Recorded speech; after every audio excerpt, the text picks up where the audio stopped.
Story time, je sais plus comment on dit, enfin, je raconte un peu ma vie sur Réveiller votre vie.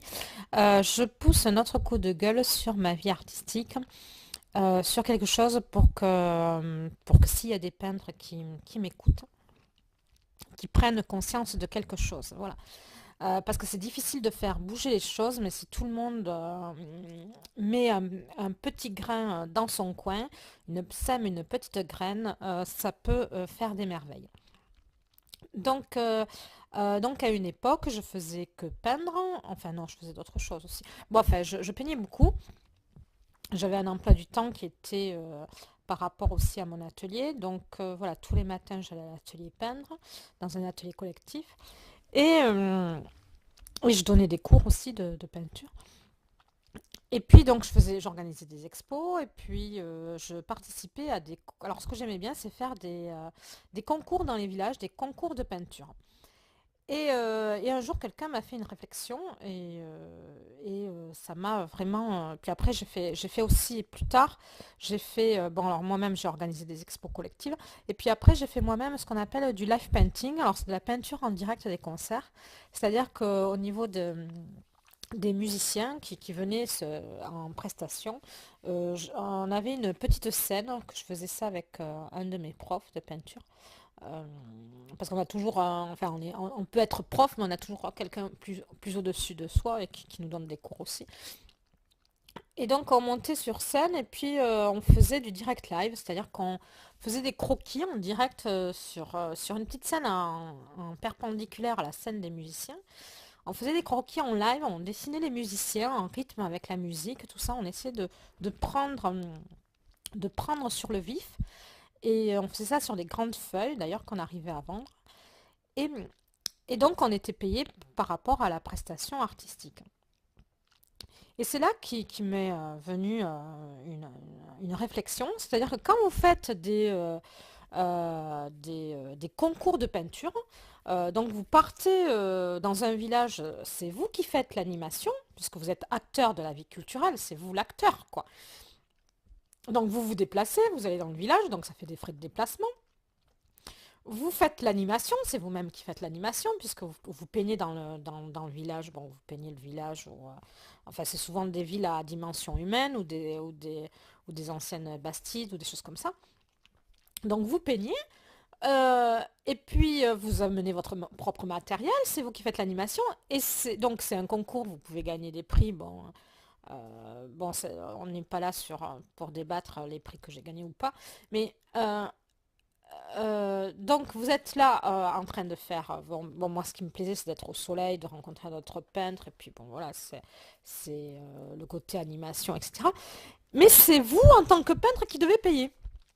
Voilà, donc c'est un peu comme si vous seriez musicien, et puis quand on vous dit, bon mais vous vous déplacez, puis vous jouez de la musique, et puis vous devez payer quoi. Voilà, donc c'est vrai qu'il faut quand même avoir arrêter de se laisser baiser la gueule, quoi. Je vais parler comme ça, hein. Parce que on est acteurs de la vie culturelle, on n'a pas à payer, alors que c'est nous qui faisons l'animation, quoi. Voilà. Et donc ça, il faut refuser, il faut essayer de faire des courriers quand on vous propose ça. Moi, quand je reçois une invitation pour faire une exposition, qu'il faut que je passe par un jury et puis qu'en plus il faut que je paye pour exposer, eh ben j'ai une lettre type. Bon là j'aurais pu vous la lire, mais j'ai pas ouvert l'ordi. J'ai une lettre type que j'envoie et je dis ben voilà, merci de m'avoir reçu, ceci, cela, mais voilà, moi je vais avoir des frais de déplacement, des frais de ceci, des frais de cela, je n'ai pas à payer, puisque de toute façon vous avez des subventions, parce qu'ils ont des subventions hein, de la part du conseil régional ou autre, pour organiser l'expo. Alors ils vont vous dire oui mais ça fait des frais. Alors ils vous parlent des frais d'éclairage, des frais de ceci, cela. Mais c'est pareil quoi. Un musicien, vous lui dites pas bon mais écoute tu vas payer l'électricité que tu vas consommer quand tu vas brancher ta guitare, etc. Voilà, quand vous êtes une association qui s'occupe de musique, même vous essayez de donner de l'argent en défraiement pour les déplacements, même si vous ne pouvez pas payer les musiciens, vous essayez de donner quelque chose, des invités aussi, de ne pas payer la nourriture et à boire, etc. Parce que c'est eux qui font l'animation, quoi. Voilà. Alors dans la peinture, je sais pas pourquoi. Alors voilà, le pire, c'est que quand il y a des expos comme ça collectives, donc là, voilà, il y avait une expo. Il y a une expo qui se passe dans la ville où je suis née. Et puis je suis formelle, je dis que je ne veux pas payer pour exposer. Je ne paye pas pour exposer. Et alors là, on me dit, ouais, mais pourquoi, nanani? Je dis, ben voilà, c'est ma déontologie, c'est comme ça. Et puis, en contrepartie, le peintre qui est coté, parce qu'il y a toujours un peintre coté qui est invité. Alors le peintre coté, il gagne des 1000 et des cents.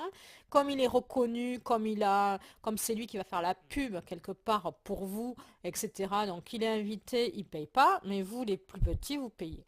Voilà, donc là, ça coûte à peu près 30 euros pour exposer, je crois. Moi, je refuse. Ouais, voilà. Mais même si ça coûtait que 5 euros, quoi, c'est par principe, hein. Voilà. Même, voilà. Alors, et à force, quand je vais dans les ateliers, tout ça, ben, je l'explique. Et j'aime bien parce que là, il y avait un atelier où il y avait pas mal de personnes âgées. Puis je sème des petites graines comme ça. Et puis ça fonctionne, hein, les gens il faut arrêter de dire c'est comme ça. Voilà. Alors, les gens ils disent ouais mais ça a toujours été comme ça. Ben, ça a toujours été comme ça. Non. Ben, de toute façon la femme elle n'a pas eu le droit de vote. Voilà, il a fallu attendre 45 mois. Alors on va rester sans voter quoi les femmes. Donc c'est un peu pareil quoi. Si on veut faire bouger les choses, eh ben, il faut. Moi je le mets carrément. Alors ce que je vous conseille aussi c'est carrément de mettre. Si vous voulez réveiller la vie des autres, vous pouvez mettre aussi quand il y a comment on appelle ça, des livres d'or, vous savez, pour pouvoir écrire ce que vous pensez de l'expo.